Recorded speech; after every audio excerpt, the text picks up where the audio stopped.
तालीम और तरबियत का बेहतरीन मरकज दारुत तक़वा एजुकेशन सिस्टम इस्लामाबाद।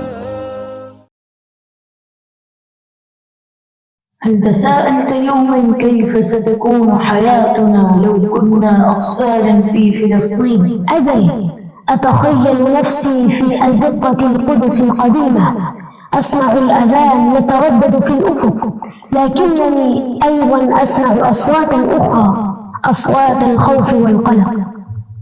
لكن رغم كل ذلك أتخيل أنني أركض في الحقول، ألعب مع أصدقائي وأحلم بمستقبل مليء بالسلام. ربما نعيش تحت سماء مشحونة بالغيب، لكننا نحمل في قلوبنا الشمس التي لم تغيب. نعم، نحلم، ولكن كيف نصل إلى هذا المستقبل؟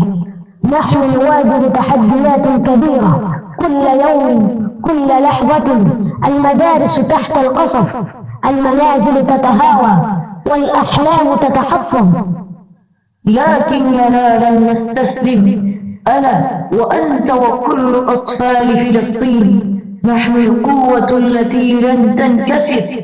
في أعيننا يرى العالم الغد، في قلوبنا ينبض الأمل، وفي عقولنا نخطط لمستقبل مختلف.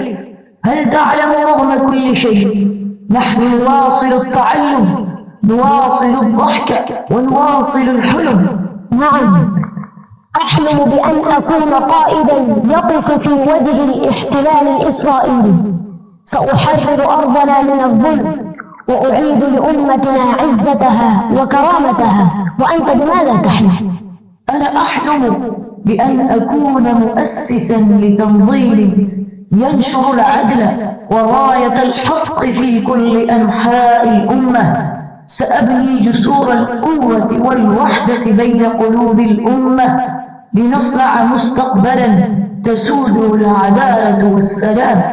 نحن أطفال فلسطين، نحمل الأمل في قلوبنا، نحمل الحلم في عيوننا. لن نتوقف عن السعي نحو الحرية والكرامة. هذا مستقبلنا، ونحن سنصنعه. ليس هناك شيء يمكن أن يوقفنا. نحن المستقبل، ونحن فلسطين.